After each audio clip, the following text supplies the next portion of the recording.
هادي احمد ولد الحاج يوسف.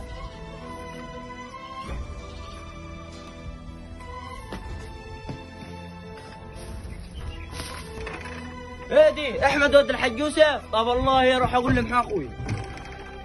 الحق يا محمد اخوي، ده انا لقيت احمد ولد الحاج يوسف نط بيتنا ما يسرق المنجات، وانا جيت اقول لك عشان المره الجاي ممكن يسرق حياه كبير واحنا ما نشوفوش. ازاي الكلام ده؟ هو ازاي احمد ولد الحاج يوسف ينط بيتني؟ على اخر الزمن احمد ينط بيتني؟ الله الله، طب الله تريها دنيا عجيبه، مش الواد ده اللي ما يشرب شباب؟ ايوه هو ده اللي ما يشرب ربراب، ده حتى بعدين يا اخي نطط من على الحيطه، وبعدين دول اجاني مش هنقصروا منه احنا. طب والله العظيم يا اخي هو من الناس اللي ما تروح لهم منجي، وبعدين يا اخي ده نحن زرعينهم لله، يعني المفروض يخاف عليهم. اسمع يا ود ابوي، قسما بالله ما القى الود ده تاني هني يكسر رجلي يا راجل.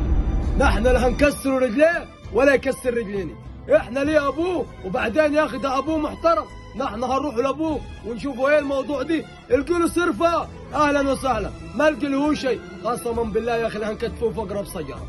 اسمع عم يوسف، اخوك نط جنينته، وبعدين نحن يا اخي مش هنجيبوا لك منجي.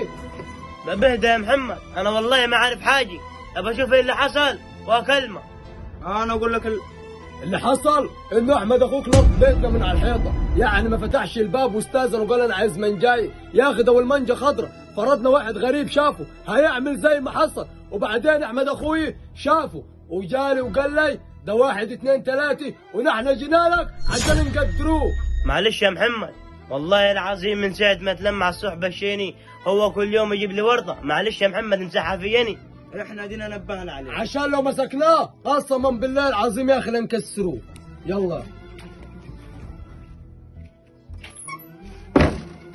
خد ياد، جاي من فين ياد وكمان جاي لي سكران؟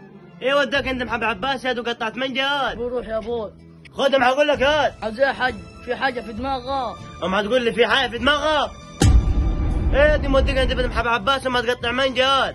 مثل المنجا مال البيوت ياد. عمي نزل يدك، انا ما رحتش، ايه هو ما بترى علي؟ وكمان ما تقول نزل يدك داي، وما تقول انا ما رحتش، هو جاني هو اخوه، يعني اخوه هيكذب عليك اخوه، وشافك من جوا انت من ضد الحيط وقرش قلبك عشان اجلي. عمي مالكش دعوه بيه. يلا غور. عباس هو اخوه ما يروح لابوي، ابو الله يا محمد عباس انت واخوك اعلمكم لده.